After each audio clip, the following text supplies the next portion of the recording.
Hello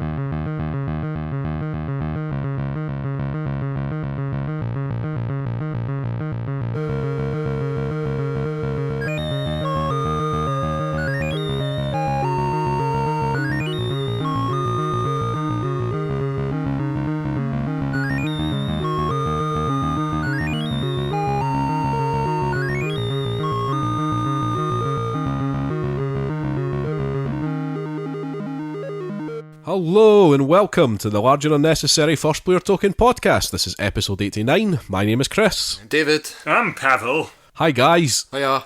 We're missing Euan. Are you missing him? I was going to say I'm Euan, and then I was going to say I'm Pawel after that in a different voice, but I've just realised I only have one voice, really. I just cannot impersonate other people. Go and impersonate Euan for me. I don't know how to... Actually, I'm not actually... How does Euan sound? Just do a Scottish accent. Yeah, we can all do Scottish great accent. Polish accents, Yeah. so you must be able to do a Scottish accent. Scottish accent, like... Give me your haggis, laddie! That's actually not that bad. It's a bit dwarven. Okay, well, that's pretty much that, yeah. I don't think dwarves eat haggis because... They're vegetarians. Yeah, they just, like, munch stones and stuff. Does that technically make them vegetarians if they only eat stones? No. I've had a vegetarian meal before, and it did not contain rocks of any kind. Luckily. Did it contain activated charcoal? It's the new big thing I've heard. It's also a pile of nonsense I've heard. And actually bad for you. It sounds like an elven thing, really, if you ask me. Dave, you're a culinary master. Tell us all about activated charcoal. Activated charcoal? Well, I know people used to take it as a digestive. What, like a biscuit? Well... Oh my god, you weren't joking? No, I'm not joking. That's a new thing. Oh my god. People used to take it after meals and things to ease their stomach. But yeah, there has been a fair bit of burnt stuff going into food recently. I don't know if that's what you're referring to, but yeah. There was the whole soil There is a fad for a while as well. Eating delicious dirt. You know what? As far as following fads, I can say that it took me 3 years to actually get a phone that can even run apps on my phone. So I'm a little bit behind, like general trends. What's that got to do with anything? No, it's just. Then again, we're talking about activated charcoal on this board gaming podcast. No, it's okay. It's okay. It's mostly about the fact that I'm old. Board gaming podcast, I said. Let's talk about age now. So because I don't do young things board gaming anymore. Podcast. I would not be able to even detect any recent modern trends in culinary arts or elsewhere. However, we are going to talk about a rather recent board game. Yeah, we could talk about board games. Man, you guys are persistent. Are we not? Nice. I should probably say before we start actually that I'm feeling a bit under the weather here, so I might let Dave and Pawel do most of the talking for the first game in particular. Hey. I was going to ask Chris to do a persona because his voice is slightly changed. I thought he could maybe pretend to be somebody else, but he's more of a game master person than an actual player. Not through choice. I am the forever. That's the forever what every game master ever said. Yeah. It's just like the games master's the person that is the only one that's willing to do it, even the slightest bit. I mean, and they buy all the stuff, and you know that's definitely me. Mm-hmm. It's definitely me. I buy everything. There's a little bit of a god complex play in my a game toys. master, though. You love me being a games master, Pawel. Yeah, I think you do a reasonably good job. I let you roleplay an evil elf. I'm not evil. I'm morally just misunderstood. Also, the team does not know why I'm with them. Oh shit! Yeah, they don't. Yeah, okay, I'll stop talking. Thank you. So if you're in our Pathfinder campaign, none of that happened. Okay, Pawel's not an evil elf. Anyway, let's get on with this. We've got some board games to talk about. We've got some board games to talk about this week, and the first one is it was the flavour of the month a few months ago. It came out earlier this year, I think. It's Fallout the board game by Fantasy Flight, based on the video games. It kind of turned up on the board gaming scene, and then kind of disappeared again. Like, I don't think the buzz lasted very long for it. I didn't even know it was out. Well, there you go.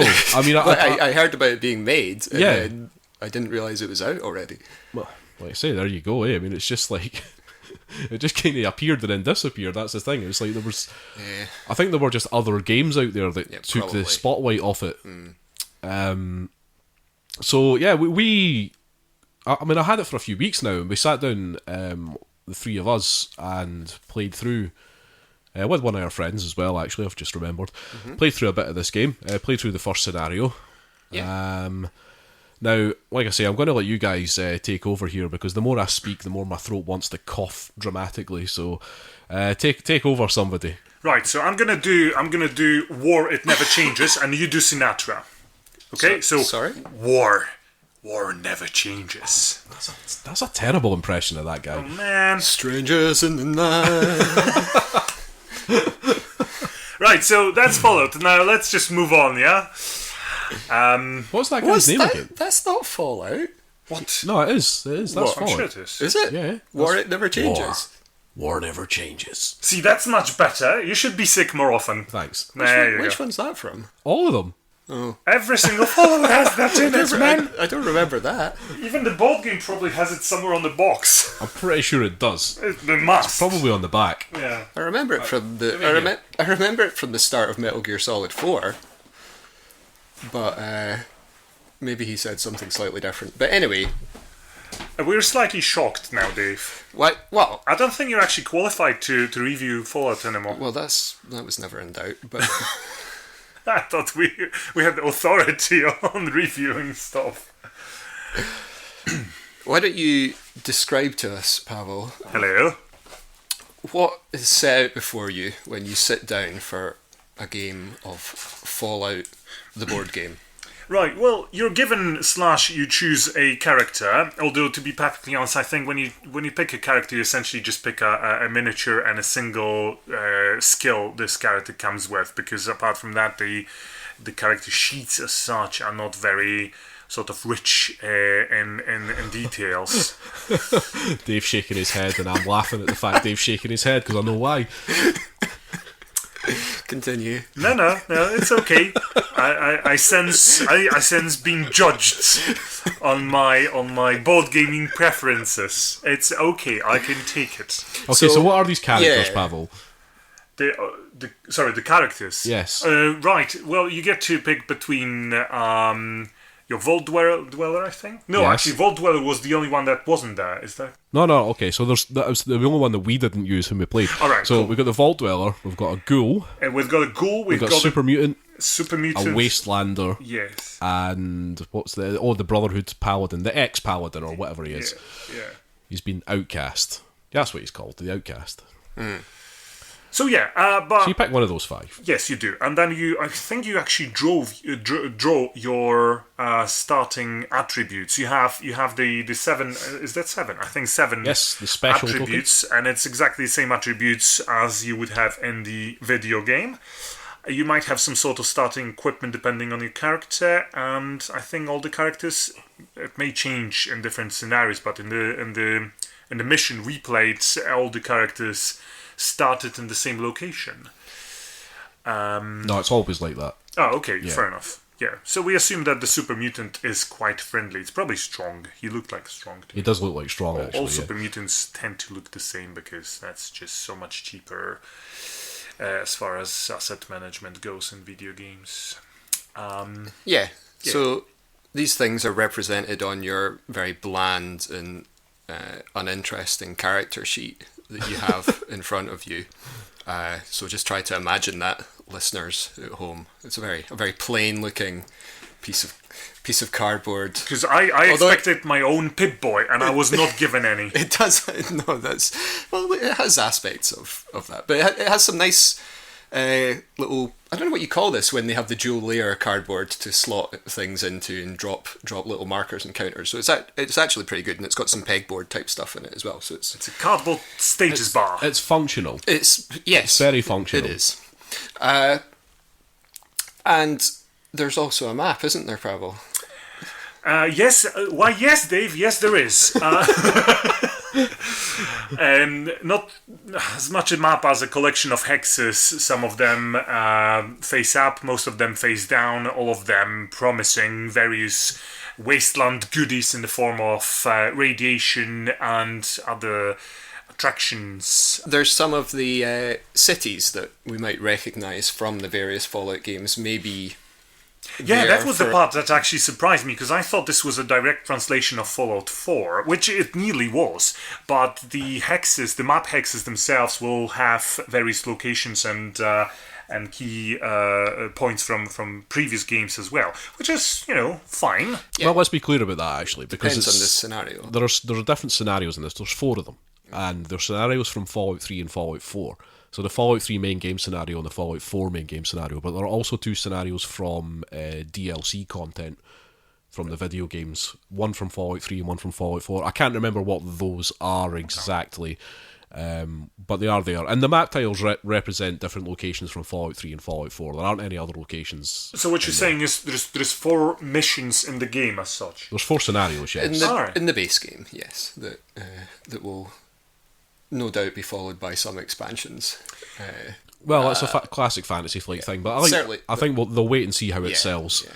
So I'm on the fence here about whether they'll actually add any expansions. Well, I'm sure they've got some plan, but whether they actually go into production or not is a different. But you can see there's obviously the scope there for adding scenarios that would include locations from Fallout 2 and so on, and New Vegas as well. So yeah, you've got your map, and we all start in the same hex. Although the hex tiles are broken up into sort of sub-areas as well. It's not just one hex per movement point in this game. And it's basically off we go, isn't it? Once we've determined the start player. I mean, there is some other stuff. You've got your... everyone starts with a victory point card. It's not called that. It's agenda card. Thank you. And these are basically what you're trying to collect throughout the game. They give you the agenda points, which are victory points. Every card you have gives you 1 agenda point, and also there will usually be some sort of condition on it that if you meet it may give you additional points at the end of the game. And we should probably mention it's a cooperative game, so all your other players... No, it's not. What? It's not adversarial. We can't attack each other, but it's not co-op. Well, I suppose everybody tries to earn the biggest amount of agenda. Yes. So you have to have 11, I believe. Is that right? It depends on the number of players. Right. Okay. So you have to have a certain number by the end of the game in order to win, and you're probably whoever right. has the most wins, and there's tiebreakers. There's only one winner, Pawel, so it's not a fair enough. So game. it's not a cooperative game, but you just can't attack each other. Yeah, and that's probably what kept sort of confusing me, because even as you went through the mission, you sort of kept advancing the same quests, either together or maybe somebody... Yeah, right, okay. Yeah, so well, you're jumping ahead a bit there, because... That's what I do, man. What Dave was saying was like about the agenda cards is, you get those, and those are what win you the game, and if you've got a certain number of them, like you said, you win the game straight away. But the way that you get those agenda cards is through doing playing through the scenario, basically. Now, at the start of the scenario, there's 1 scenario card in play, or at least there was only one for the scenario we did, which was essentially the Fallout 4 scenario, right? So the main game scenario from Fallout 4. It's kind of different. It's not going to it doesn't follow the exact same storyline, but it kind of puts you in the Fallout universe, and that's the main part of the game. That's the draw of the game, I think. Yeah. Okay, is the fact that there are these scenario cards, and there are 2 sort of decks. There's one that's sort of story and quest based, and there's others that are all to do with locations. And when you complete certain things on the card, like the story or quest cards, you might add new story and quest cards to the table, or new things into locations. And the locations, there's essentially 3 different types of location. There's only 2 at the start of each scenario, because the 3rd type of location is the different vaults that you can go to, but you have to unlock those essentially. Now the 2 other locations are they're settlements and kind of like ruins. Yeah. So the settlements are the ones where there are people and you can go shopping. Very importantly, that's their key function. Although you can't always go to the shop despite trying to. It doesn't always work out. but yeah, the other one is the sort of abandoned buildings. So generally you're going to encounter possibly enemies and raiders, and loot seems to be the the key. That's the key draw of focus. those locations, Yes. yeah. But some of the scenario quests might add things, like I say, into those decks, into the location decks, and then you have to go to these locations and try and find that card that's been added, essentially, to then further the quest. But there are multiple ways of furthering the different quest cards, which is, like I say, that's the draw of the game. It's the fact that you build your own story through playing this, very much as you do in the Fallout video games. Mm-hmm. You're not just following a railroad. Not pun not intended. Well pun done. Not intended. So you're not. You can follow the railroad in this, but you're not following a story railroad, where you're just being pushed down one thing. And it is one of the weird things in the game, because one person can go and advance a certain quest, and then another person can go and advance the next part of it, even though they had nothing to do with the first part of it, which is kind of strange and broken a wee bit in terms of story. I think this game actually works best when you just play it solo.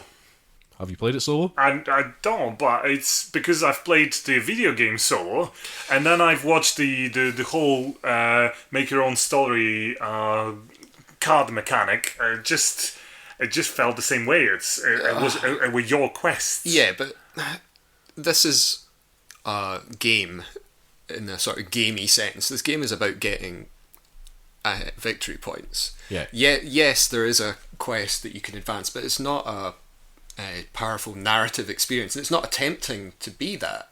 I suppose it's not. Yeah, it's not trying to be like that. It's just layering that on top of what is essentially an action point allowance game to try and give you the feel of playing Fallout. That's what they're attempting to do with this, and that's why they have the special skills. Yeah. And if having a point in strength or perception may allow you to take a different path when you're doing an encounter or the main quests.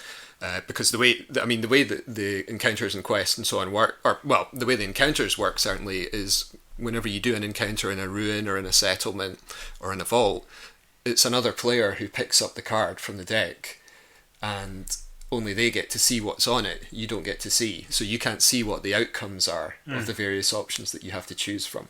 But they'll be able to tell you that, like, oh, if you've got perception upgraded on your character sheet, so you can do this usually beneficial outcome that you wouldn't normally be able to do. And that that is in the spirit of Fallout. Certainly the original Fallouts were all about having the game be different if you had different attributes. So this is what they're trying to do. So it's the same with the main quest, because there's not a huge amount of branches or tiers, shall we say. You start with a single card and you branch out as you go down, but it only goes down maybe like four or five times, I think. The main quest. There were side quests as well, but yes, added in, as well as having a main sort of tree. Usually, whenever you progress the main quest, it would add in an optional side quest that you can do that might give you another agenda card or just some loot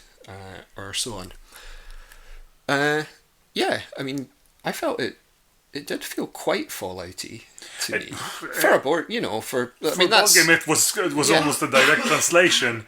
You could almost see every single aspect of what Fallout video games are about in the board game. It felt very familiar. Yeah, I mean, it was there. Things were recognisable. Sometimes it was a bit, I thought when we were playing, sometimes we didn't know what to do with all our action points. I think that's because it mostly... See, whenever we play, I don't know about you guys, it's definitely myself, whenever I play a new board game, I have no idea what the end game is. I don't know, I can get to grasp with how to play a game, but where does it lead us to? I had no idea how to win, if you know what I mean. To the point that you now told me, it's not a cooperative game. Well, I wasn't aware of that. I was going to say, that may be because we did play it kind of like a cooperative adventure game. We were super focused on advancing quests. Advancing the main quest at all. I wasn't. I stood in the corner of the map just trying to shop constantly for about 16 rounds. But Yeah, because when we got to the end, we got all the way through the main quest, and that triggers the end game. And Essentially, yeah. yeah, like once you trigger the final quest, you have a limited number of turns before the game finishes, and it did, and nobody had anywhere near close to the number of agenda points that you need in order to secure a victory, because we were just so focused on getting that thing going forwards. Yeah. I suppose if we just knew that it actually is important to have as many agenda cards as possible, because for some reason I thought that. Well, I did try and stress that when I was saying, this is how you win the game. My impression was that I have an agenda card that tells me what should I focus on, and that's that. I thought that, and when I got the second one, I was like, this is probably optional. I don't need that. I think the thing is like I say like the way that our game ended was because like Dave says, we triggered the end game, and the result of that actually just does a certain mechanic in the game, which is that there are two sort of different factions vying for power in each scenario, and in the Fallout 4 one it's the Railroad and the Institute.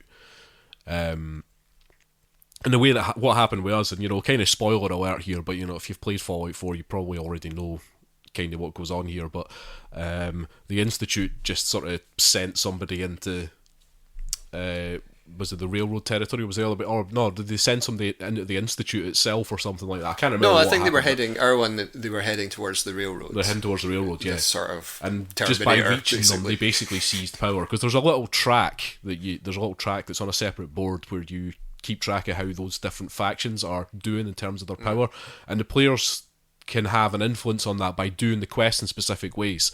So like if there's two options on a quest, like in the main story quest for example, generally one of those options will, in the Fallout 4 scenario that we did, one of those options will advance the Railroad's power, and one of the options will advance the Institute's power. And we kind of went heavy on the Institute, didn't we? Yeah. Not my choice in the video game, but a really sort of evil twist. We decided that the Institute were the ones for us, and like. Well, that was to an extent driven by the agenda cards that we ended up with in our hands. Because one of there's two different types of agenda card that do it, but one of them lets you declare your loyalty to one of the factions, and the other one lets you declare the other one. And it's quite clever the way they've done it in the game, so that you can sort of plug the scenarios into it, and that you don't have to add any new cards or anything into the game if you're playing a different scenario. It's really just you set up the main scenario card and then just get the cards out as you're told. Oh yeah, I mean, like we sort of alluded to at the beginning, you can see it's been made deliberately to be flexible, such that you can make new scenarios, though they can easily add more cards to the decks and all this sort of stuff. So, but I loved that faction thing. Yeah, that was really good actually. I thought it was a really good mechanic. Yeah, it was just fun. I love declaring for the Institute. I think I would do it again. You do it every day. That's because you're evil, Dave, and you're evil now as well after playing Frostpunk, Chris. Now I felt violated by declaring for the Institute, but unfortunately that's what my agenda card required of me to do. You don't have to do it though, Pawel. You don't have to to. Yeah, you it can just gives you the option to declare. Morality is optional. You had winning a choice, is and you chose to do it. Oh yes, that's why I felt me and Dave a have an bit dirty. excuse because we're evil apparently, but you definitely are. Oh man, I'm getting hammered here. I mean, there's other things in this game as well. I mean, don't forget about the enemies that you have to fight, and they're wandering about the map, and they go towards the nearest person. Some of them are really bloody annoying. Some of them are really hard to fight, and just won't die. I think again we didn't place a huge emphasis on fighting and combat, on being good at combat, and I think probably that's something you should maybe focus on at the start of the game, because you can't avoid it. No, it's very very difficult to avoid combat in this game, so you might as well make an effort to win some of them. Although if you do lose, you can die in this game, and I did several times, but the game is made in such a way that that's not the massive penalty you might assume it would be. It just resets you back to the starting position, so it's really just a loss of a couple of turns, and you take a lot of turns in this game, so it's not. Yeah, you don't need to be afraid of dying in this game, I would say. At least that was the impression I got. And you have to be afraid of radiation, though. Yep. Yeah, definitely. It's one of the only things that doesn't reset when you die is your radiation level. Yeah, I mean, that the radiation is a real pain, actually, because it basically reduces your health, effectively, your maximum health Yeah. that you have. And yeah, it's not that easy to get rid of. And this is one of the sort of vagaries of the game, was the blooming shop. The shop is... yeah. Yeah, the shop is a weird thing. Yeah. There are so many weird things in this game. Like, I mean, like, let's not forget about, there's a lot of very Fallouty things in here that you can geek over. So you can go to the shop and you can buy pipe rifles, and if they're in the shop, you can buy stim packs. This is it. There's only radaways like and jet, and you can get yourself addicted to drugs. Yeah, there are a lot of Fallouty things. Yeah, in that was really cool. The whole drug mechanic is great. But like you maybe I'll get some radaway. Well, no. Yeah, only if it's in the shop, and it might not be for quite some time. Oh, come on, it's Wasteland. Stocks are limited, man. It became clear to me because I decided to go and try and buy things out the shop, and I spent a long time trying to do it and get various things in that manner. And it seems that what I should have really been doing was just going exploring the ruins like everybody else, because it seemed that when you went to the ruins, you got so much loot. Yeah. In certain situations. I mean, you've got skill checks and things in this game that you might have to do, and every time you go and search a ruin, you pick up a card and somebody else reads the card to you, which is a nice mechanic again. Yeah. It's like the Crossroads mechanic in Dead of Winter. Yeah. And they only give you the options and what kind of test you would have to pass, so they don't tell you what the outcomes of those things would be. So there's it's very Fallouty. You don't know what the consequence of your actions is going to be. You can only guess. So, but you do skill checks, and this is based on your they've got. In fact, I haven't even mentioned the dice yet. They've got special 6-sided dice in this game, the VATS dice. Yeah. Which have the successes, and then they have the body parts on them, like the little Fallout man. What's he called again? Bobblehead? Vault Boy. Vault Boy. It's Vault Boy. That was it. It's something like that. Yes, I mean, it's a depiction of that nature with the various bits highlighted. But you use those... Well, you use them for combat, where it kind of makes a sort of sense, because the different enemies have different... They have like a little depiction of the same body part, and they have different vulnerable parts of the body, and so you have to roll those on the dice. And they're multi-purpose dice in very Fantasy Flight style, and the dice also represent the damage that you take as well on the same faces. Yeah, I mean, it's very... They were very odd. Aye. But I mean, I guess it's nicer than rolling... Well, it is better than rolling a 4+. No, it is. It definitely is. It makes it more interesting. Yeah. It makes it feel Fallouty, which is what you want. Because, if you didn't have a VAT system in the game, you'd be like, well, is it really Fallout? Yes, exactly. But so that's what it's doing. But they're tough, though. The tests are hard, and this is why you need to gear up, I think, because without skill up as well. Because you roll these dice to do these tests, and when you're searching the ruins and you have to pick a lock, and it's probably going to be an agility test or something like that. But so having the special thing, so having the agility special token means that you can re-roll your dice. If you fail, you can re-roll as many as you want, and then if you've got various items, you can do things like that, and you can take drugs to help you and do all the Fallouty things. And I like that about the game. I just like how they've managed to get that Fallouty feel through doing these things. And then you'll pass or fail your test, and then the person with the card will tell you what horrendous thing has happened to you in the wasteland as you've been trying to pick a lock on a door and it suddenly blows up, or something along those lines. But I mean, believe it or not, we've talked about this now for a good 25 minutes. So we're gonna have to wrap up, but just give some sort of thoughts on. Did it meet expectations, this game? Well, did you have any? I didn't have any, so because I did. I mean, I think perhaps for me, I assumed it would be more of an adventure game than it actually is. So more of in line with what Pawel was talking about, with you can go on a jolly open-ended adventure and have that slightly sandboxy feel, where because when you kind of assume it might be like that when you see the map, and it's like, oh, you can go and do this and you can go and do this, and it doesn't really feel like that. It doesn't feel like you're in a sandbox in the same way like something like Xayah tries to do. No, you're getting agenda points in this game. That's really what you need to be doing, and advancing the quest is nice, and they are fun. But ultimately, you're there for your agenda points. That is true. I did not know that, but that is true. But the game really is very Fallouty. I think we've mentioned that a few times, and as far as ports go, this is probably one of the most... Yeah, you can still have a jolly time just doing stuff and not worrying too much about... I quite enjoyed myself winner. playing this without fully knowing what I'm doing, but having the feel that it is Fallout. So yeah. I mean, I would kind of agree with someone you said earlier, Pawel, when you said that like this kind of a solo game.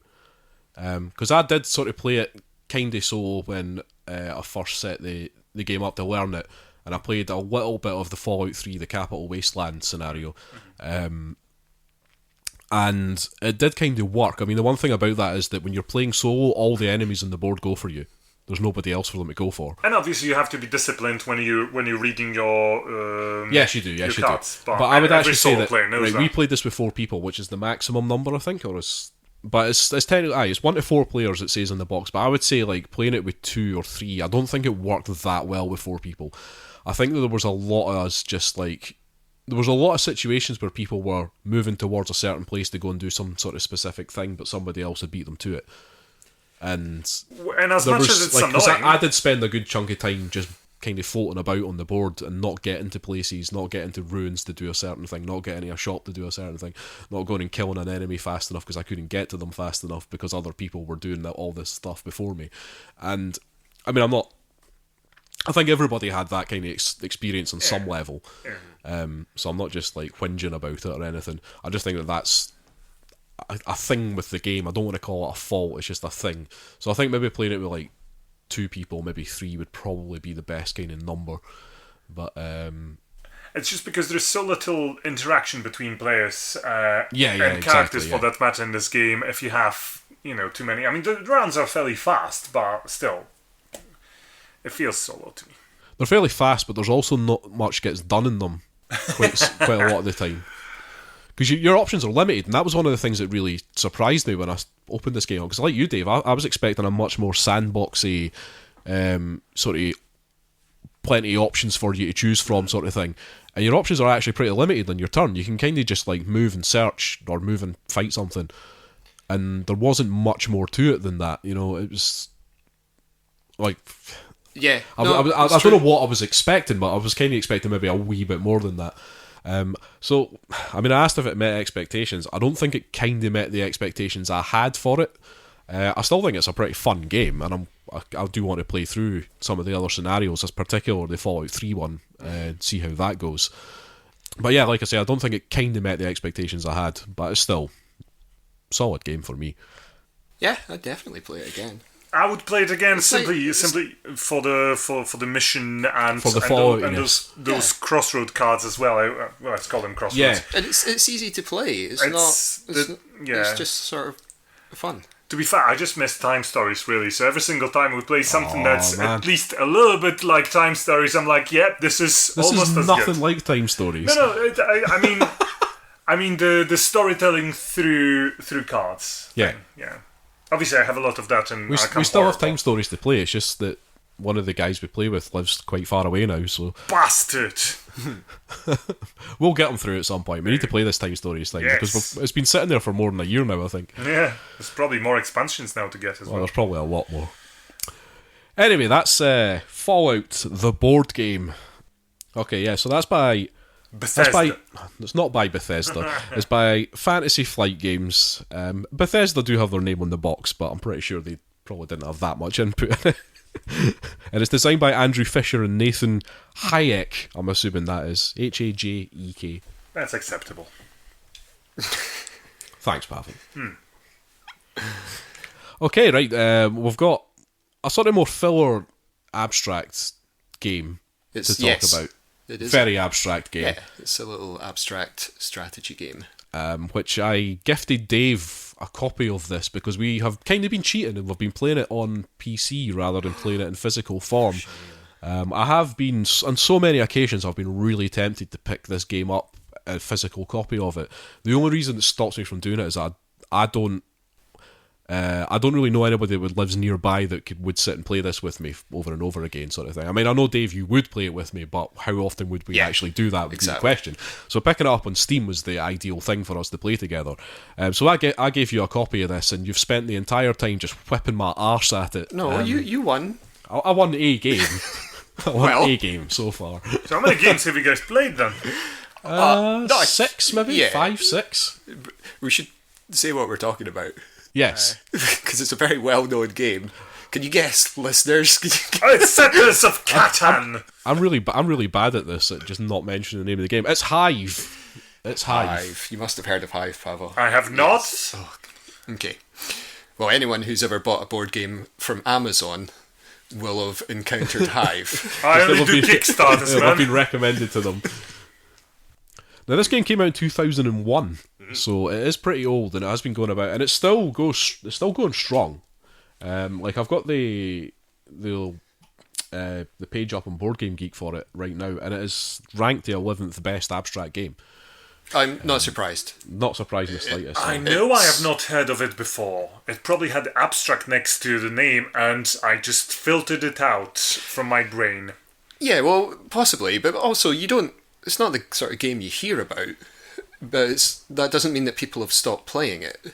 And it's a bit more it's a bit more mainstream, so it's not going to be creating a massive amount of buzz week in, week out on Board Game Geek, but it's sustained its popularity because, as it turns out, it's a really good game. And there are a lot of abstract strategy games that are getting designed all the time, and lots of them are really good. But this one has that little bit extra. So what's the story in it? The story? Good question. Some insects have formed a gang. It's a war game, Pawel. War never changes. And one of the sort of common factors in any war is the need to surround the enemy's queen bee. And that's what you're attempting to do in Hive. Shall we describe it? Go for it, In a Dave. bit more detail, because this game, in its physical form, is played with these lovely hexagonal, chunky plastic pieces. And they are very nice looking pieces. I have seen a copy of this game in the shop. And Yes. They do have the pieces kind of on see-through plastic, and they look very, very nice. They're very shiny. They are, and They're very chunky. they're very tactile. Chunkiness is good. And when you start this game, it's 2 players, and each player chooses a colour, black or white, and they have a little array of these hexagonal tiles, and they all have insects printed on the top of them, various things like, obviously, your queen bee, which you get 1 of, which is a bit like your king in chess. And then you have various other ones like ants, spiders, and grasshopper. There's a beetle, and yeah, I think that's it for the base game.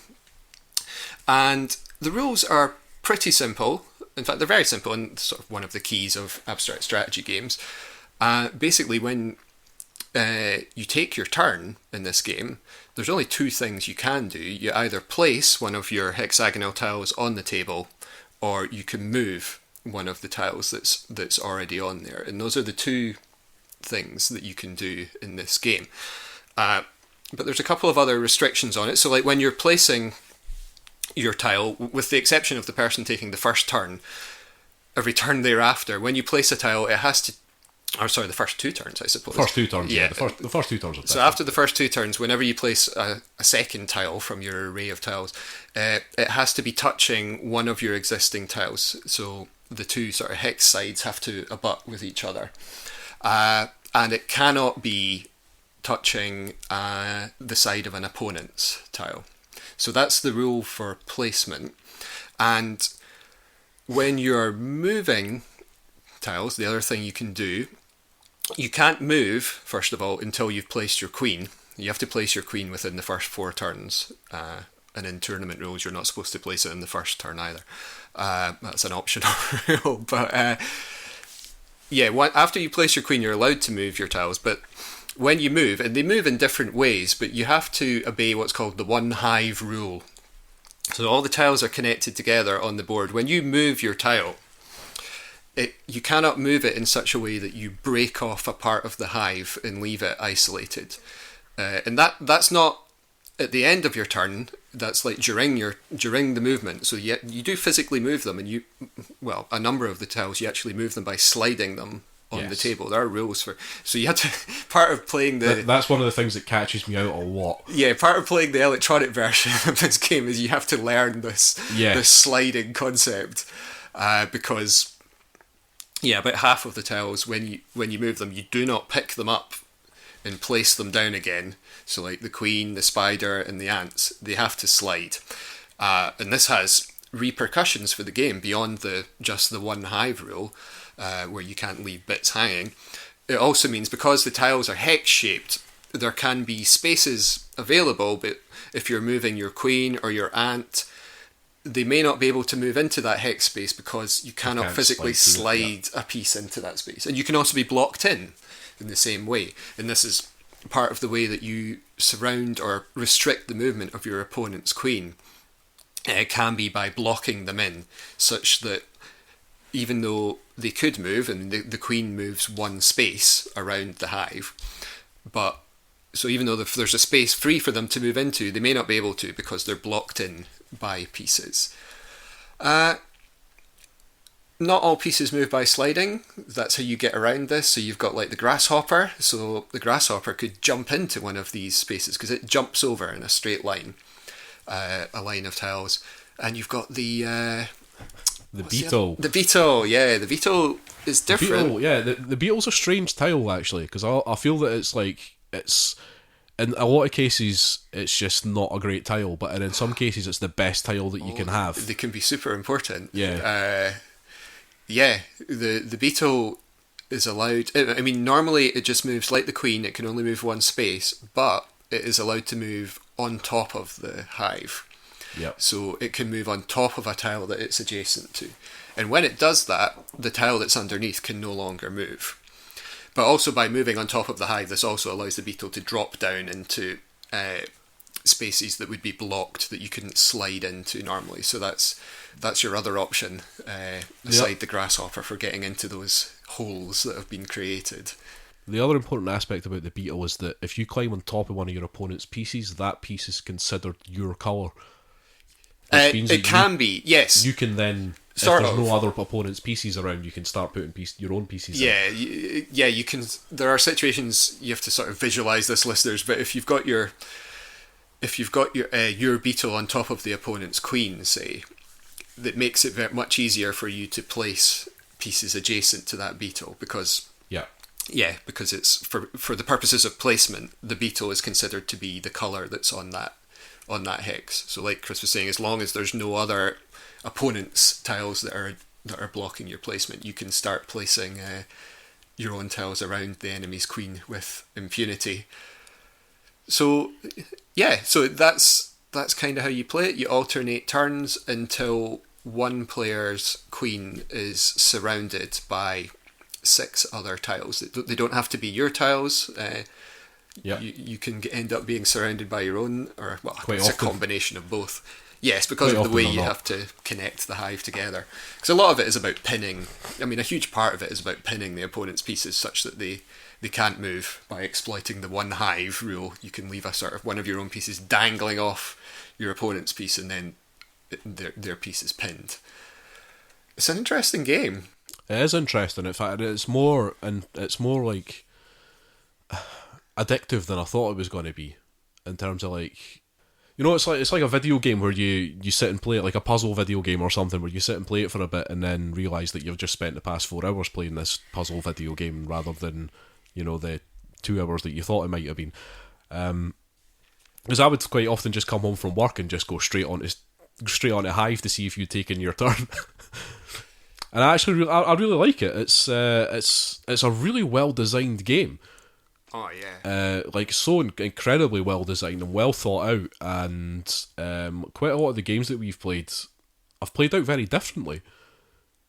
Like some of them have been very straightforward wins, and other ones have just been an absolute mess. Just like where things have just swung from one side to the other, and then I'm pinning your pieces down, then you're suddenly pinning my pieces down instead. And yeah, I think because we're getting better at the game. Yeah, because you sort of go through phases of playing this game. Like when you first play it, if you're playing against the computer, say on the electronic version, it's all about learning. Like, you know, you're trying to surround the computer's piece and then it like moves its queen and you're like, oh, okay, I didn't realise that was going to happen. And so certainly I went through the phase of going, oh yeah, okay, and I was like, this is great. And then I was like, this seems to be about whoever is the first player wins, because whenever I go first against the AI, I can kind of win. And whenever I go second against the AI, I generally lose. Right. But then you play it a bit more, and you realise that is still kind of true. There is an advantage to going first, but it's not as big as you think it is. But a big part of the game, if you're going second, is about attempting to nullify the slight advantage in tempo that the first player has. And trying to get, again, if you're the second player, trying to get the game into this sort of mess, if you like. So you're playing a bit more defensively, and that's what you want. And you start to realise there's a lot going on in this game, and there's more things. It's not just about having tempo. It's not just about going first. You can construct a defensive strategy, even with the base game. And there are like 3 other tiles that you can add to this. And apparently, if you play with all 3, it makes the game even like deeper and almost. See, I've not even looked at these. Yeah. Well, no, I think you would definitely want to play a lot with just the base game before because the add-on tiles are significantly more complex. Right. They have more difficult rules, but also they change the sort of decision space. They enlarge because like one of the pill bug in particular can move pieces that are adjacent to it. It flips them over to the other side.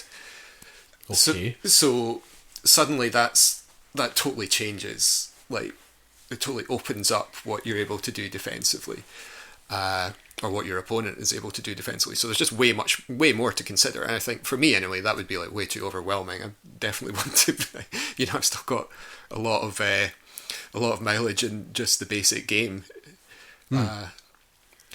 Yeah, it's fascinating. I don't know how you go about designing a game like this. I don't know if there's an element of luck involved. I think just generally being a bit strange probably helps. Yeah, I mean, like I said, there's so many great abstract games, but to make one that's this good, I don't know. Maybe you do need a little bit of good fortune. I'm not sure. Is this something you would play, Pawel? The storyline behind this feud seems to be a little bit on the short side, and don't particularly feel the characters as such. The heroic ant pulling out a last-ditch save. I'd be more interested in why do different species create a single hive, and which particular spiders have in fact agreed on a queen bee to be the legitimate ruler. De facto leader. Exactly, yes. So there is a potential for a story there. I don't think the game is aiming much at that. To be fair, when I was a kid, I used to play like chess and Go and things like this. So I can occasionally entertain myself with abstract games, but probably no longer than one evening. You might be surprised about this one because it's way more accessible than definitely. I was just going to say that. I mean, you can sit and play a game of chess for hours, Go probably even longer, but a game of Hive. I mean, how long? If we were to just sit and play one game, Dave, half an hour? Yeah, something potentially. Like yeah, I mean, depends how long you want to. I mean, you could spend forever sitting thinking about it, but generally your options are kind of more limited. Yes. In Hive compared to other games like chess and Go, for example. I think it's not really even a matter of there being like a variety of options. So, see, if I'm playing StarCraft, I'm gonna go for the campaign, for the story. Yeah, I've never played a single StarCraft skirmish against another opponent or even AI because I'm just less interested in that. Yeah, this is a lot better than StarCraft. Okay, but Pawel, what we're saying to you is that this game doesn't have a story. It's an abstract game. Is this something that you could possibly play. I think you'd have to try it because I appreciate you're not going to suddenly be converted and spend, that's the thing. Spend your days, but you might be surprised.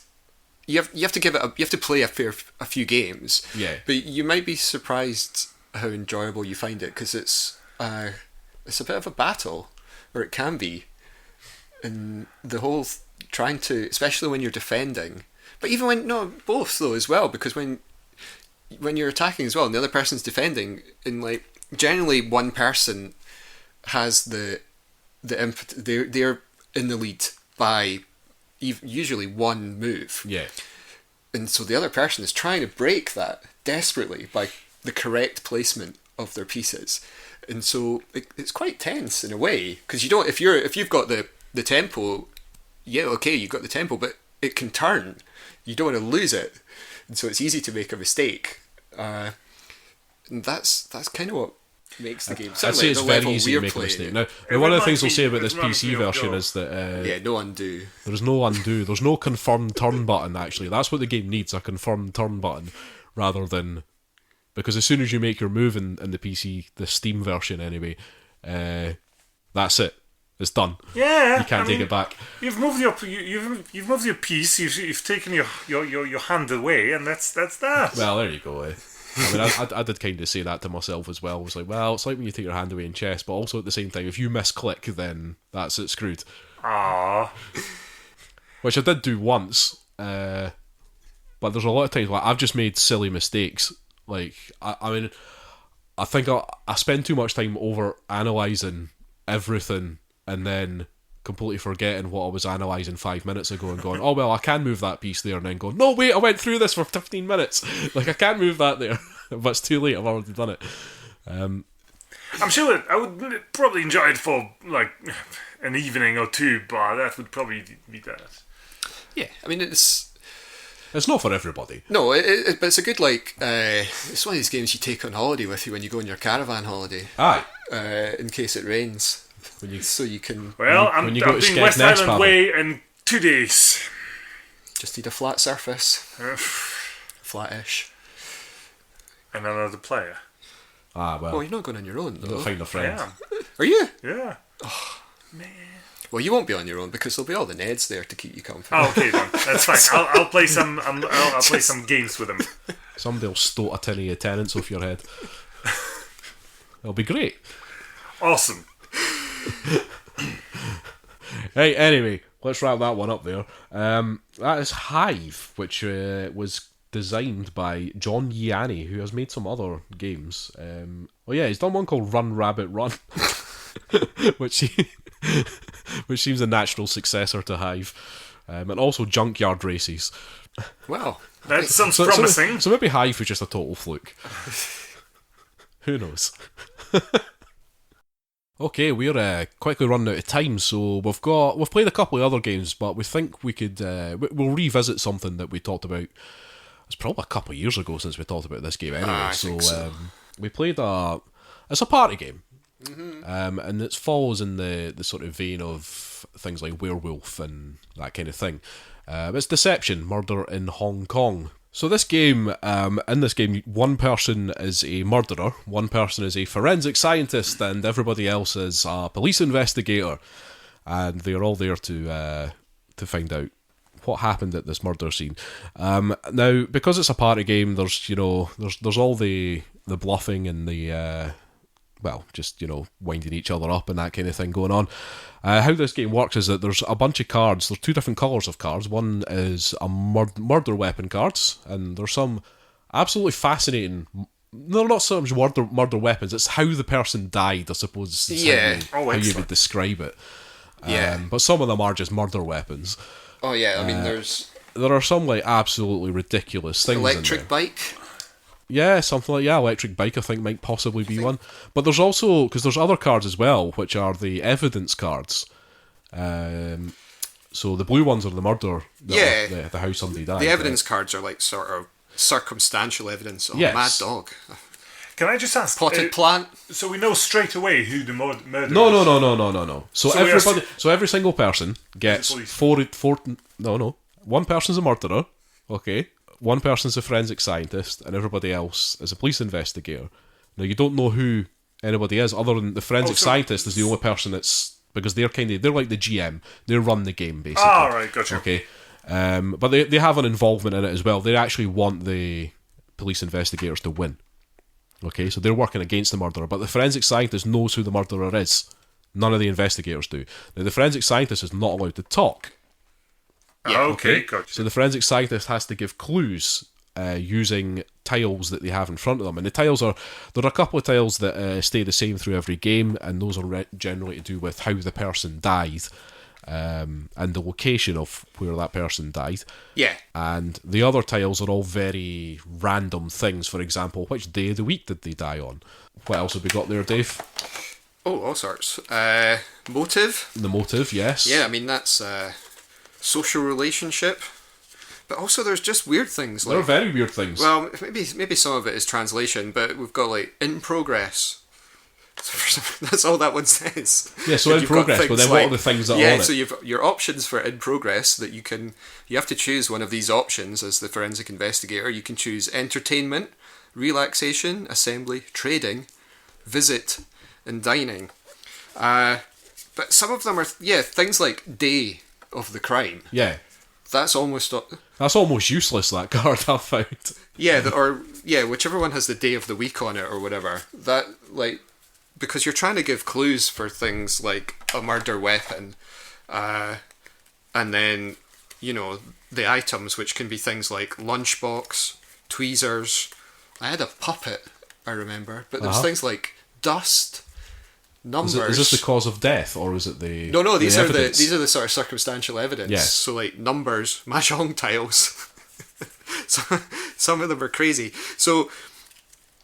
briefs. It can be tricky to think which day of the week corresponds to numbers or pants. Like, so sometimes you do have to use a bit of lateral thinking. Yeah, I mean, not every tile that's available to you is going to be useful. This is part of it, but there's no way, because you can't see anything. There's no real way for the investigators to know which are the useful bits of the useful clues that you've placed down, and which are because the thing is that the game requires you to put something on all the tiles. So you have the investigator, the forensic scientist, has 6 of these tiles in front of them, and they have to put these little bullet markers on one of the options on each tile to say, try and give as much clues as possible to the police investigators. Now, the thing is that what the forensic scientist is actually trying to do, because, like I say, every single person at the table has 4 of each type of card in front of them, and nobody knows who the murderer is except the forensic scientist. Now, there's a bit before the game starts where everybody closes their eyes and the murderer wakes up, a bit like in Werewolf, when the werewolves wake up and kill somebody at night. But what the murderer actually does is, they do once at the start of the game, is point to one piece of evidence that was left at the scene and how the person died, and they have to do that from the cards in front of them. Okay. So then the forensic scientist has to then form in their head. So, for example, give me 2 cards then, Dave. Give me a... do you want a, circumstantial evidence? Yeah, so let's say you're the murderer and you've picked 2 cards. Panties. And the cause of death. The cause of death, video game console. A video game console. So I could then say the location of the crime. So what are the options for the location of the crime there, Pawel? It's a playground, a classroom, dormitory, cafeteria, elevator, or toilet. See, well, there we go. It could be a dormitory. So I would choose dormitory for that personally. I should hope that there we go, people the video wear games panties console. in all these And locations. But then the next one, what's the next tile that Dave's laid out there? The cause of death? Yep. So what are the choices there? We have suffocation, severe injury, loss of blood, illness or disease, poisoning, and accident. So you could choose accident for that, or...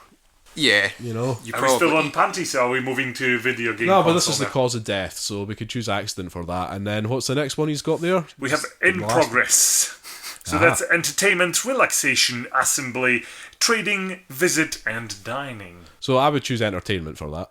For panties? For the video game console. Because remember, it's the 2 cards, pal. You're obsessed with the panties. You're so obsessed with the panties. I know, but there is also flip-flops here and vegetables. And day of the crime, like, so there we go. There's a tile where it's like it's hard to choose. Like, what did it happen on a Monday or Tuesday or Wednesday? Well, weirdly, this one has weekday, weekend, spring, summer, autumn, and winter for day of crime. Well, that's translation stuff, isn't it? But still, I mean, it works. I mean, it works for what it is. But no, those are actual. For us, that doesn't really help us for seasons. But if I'm saying, so here's the thing, right? If I'm saying that, like, it's in progress, it was entertainment, it happened in a dormitory, it was an accident, I'm hoping as the forensic scientist that's pointing you towards the video game console that's sitting in front of Dave. Okay, but then other people could have cards that are relevant to that as well, because somebody else could have, I don't know, like a bike or something like that, like the electric bike, for example. That could also be all of those things. Like, okay. And you have to then sit and argue with each other at the table. So if there's 4 of you sitting there, if there's 4 people, one of them's a murderer and the other 3 are police investigators, they're all sitting bickering with each other about who it could be and what combination of cards. And the whole point of this is that everybody has a police badge, and at any point one person can throw their police badge in and say, I'm making an accusation, it's that card and it was him. And if they're right, that's it, it's over. But if they're wrong, nope, we keep playing. And they have to get it exactly right as well. They have to get the 2 cards exactly right. So when they're wrong, they just keep playing? They keep playing, but they're not allowed to make any accusations anymore. You only get one. Alright. Every person gets one Fair shot, enough. including the murderer. Yeah, and the murderer is there to throw, like, they're taking part in the whole thing, so they're throwing people off. They can throw an accusation in and say, well, it was that card and that card to try and make it look like it was that person, but they've got it wrong, and they've got to be as convincing as possible to get people away from themselves. But it also sounds like if you're a murderer and you're making an accusation, and it's announced that no, they're not, but you're not allowed to say anything else as the forensic scientist. So they have to get the exact combination of cards. Oh, right. so it might still be the person. It might still be that person, but they've got the exact. Card. So if somebody gets the person right and one of the cards right, but the other card wrong, the forensic scientist says no. Okay, and gotcha. continue play. That's cool. You get basically 3 rounds of this, and every round the forensic scientist can throw one of the tiles, gets a new tile, throws one of the old tiles away that's in front of them, and then puts a new bullet thing down. And that's how the forensic scientist can kind of get rid of their crap tiles and replace them with better ones. But the tile that you get out might be just as bad, and you still have to play it. At the end of every one of those rounds as well, everybody has to make a speech and basically say what they think happened. Alright, that's pretty this cool. is where you can make your little lore story here. So, like, the forensic scientist is pointing towards these things, and here's why I think that Dave had this video game console rammed up his arse. Instead of panties. Instead of panties. It was an accident. He put his video game console on instead of his panties and electrocuted himself. There you go. There's your little story. That's pretty cool. So I can see how this is a party game. As a person that doesn't really attend parties, I can see this actually being quite fun with a group of people. Oh yeah, it's pretty fun. I mean, it's less, I would say it's got less of the sort of social deduction stuff that things like Werewolf have. Like, this is a bit more gamey because of the use of the cards in front of you and the little bullet things. And I've never played Werewolf either, but well, you would love Werewolf, Pavel. You would love there's werewolves in bad it, lies. so yeah. But I like this game. I think it's pretty good. I feel like there's almost something a wee bit missing from it. Like, I sometimes find it's just too easy for people to guess what. It's super variable. I don't know how you would fix it, but sometimes, exactly as you say, it's just really difficult for the murderer to get away. Yeah. The easiest thing to do for the murderer is to choose 2 things that are as vague as possible. Well, that's kind of all you can do in a way. Yeah. But it's sometimes you don't get forever to think about it, and sometimes you could slip up in something that you think is kind of vague, and then the tiles will come out. The investigators' tiles will come out, and there'll be something on there that points straight to that thing that you thought was quite difficult to identify, and sometimes there's not a great deal you can do about it. And you can bluff all you want, but like, you'll be fooling nobody. I think, did we not play a really quick round where it was? I think the murder thing was poison, and the investigator tile said the forensic scientist tile said poisoned on it. Yeah, and it was just like, well, that's straight at the poison then, because the only other thing it could possibly be would be like I pushed the scorpion or something like that. The last game we played, the murderer chose push for the cause of death or the murder weapon, and graffiti for the circumstantial evidence. And you would think those were quite good choices. They sound like push in particular. Yeah. But actually, it was super easy. We got it in one go. Like, in fact, like within like a minute, we were able to nail that down because there's like cause of death. You can choose accident. Location. I think elevator.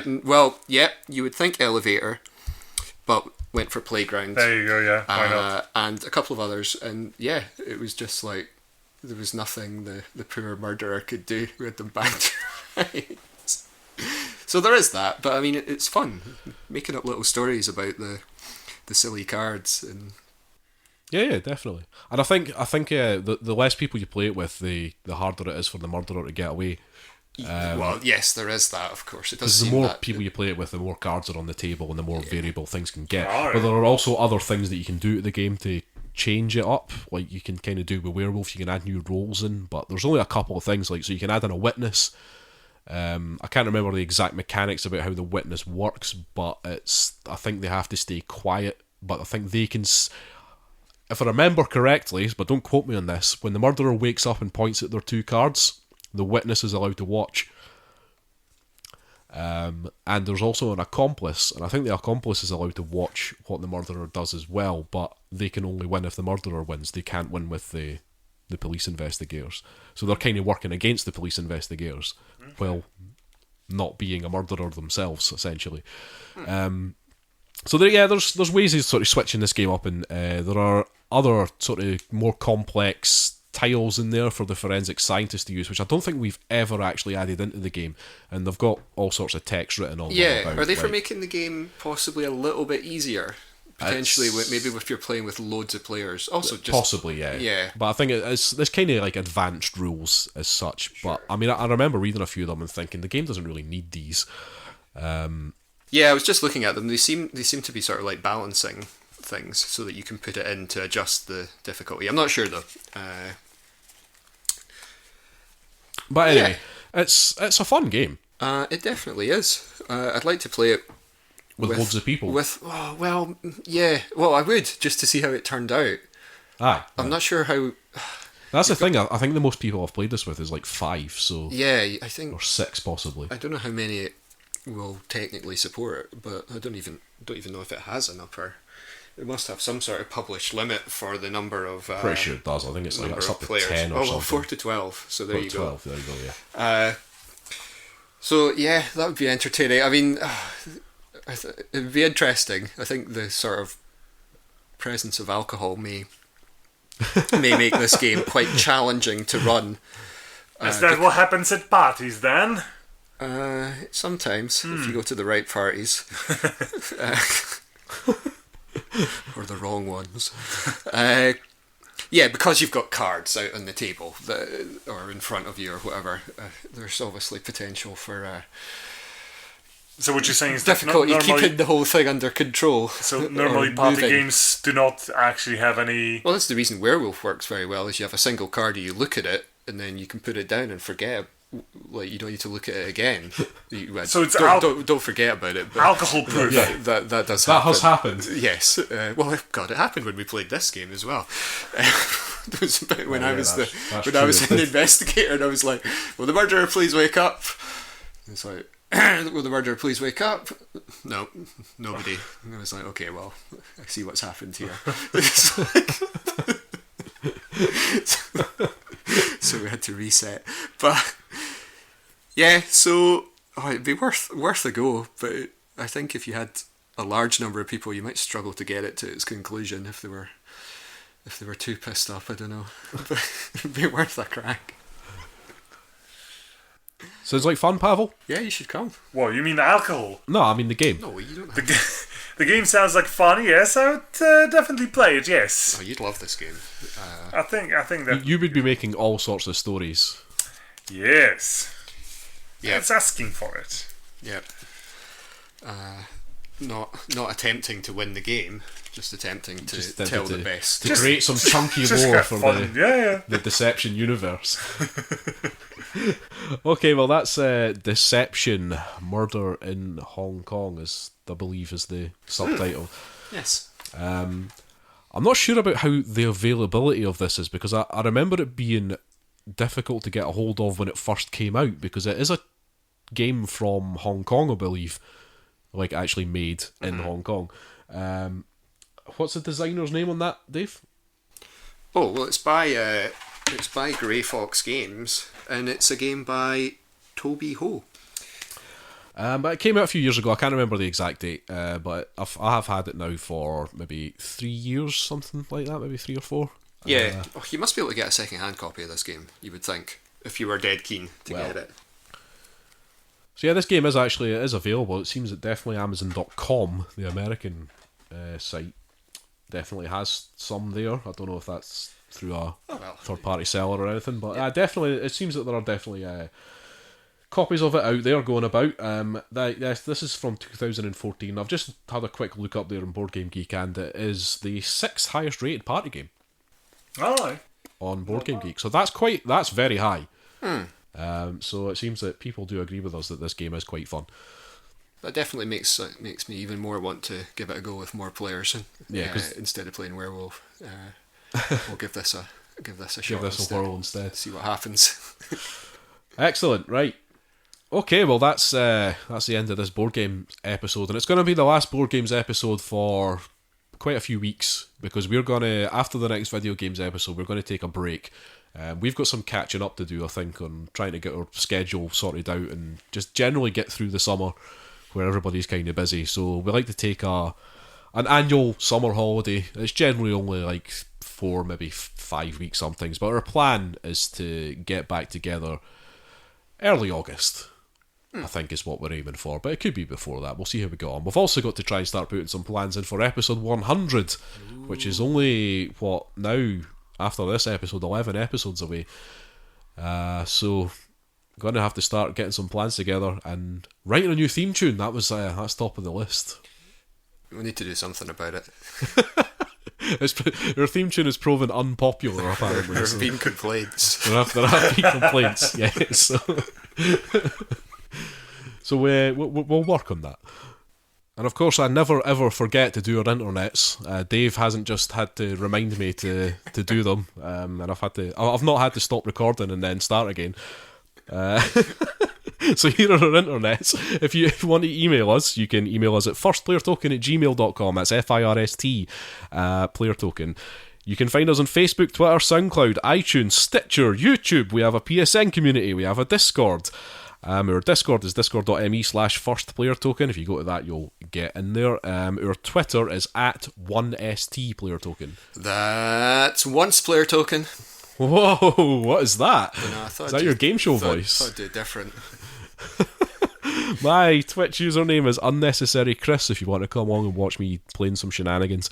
And we are part of the Podnose Network, the UK's leading entertainment podcast network. I was going to say sexy, but no, that's creepy. That's just creepy. But Podnose is a network of podcasts on a variety of topics, and podcasts. Yeah, sexy, creepy podcasts. And if you want to go and check any of those podcasts out, you can go to podnose.com and do just that. So yes, we will be back next week with a video games episode, and until then, thanks for listening. Bye. Bye. Bye.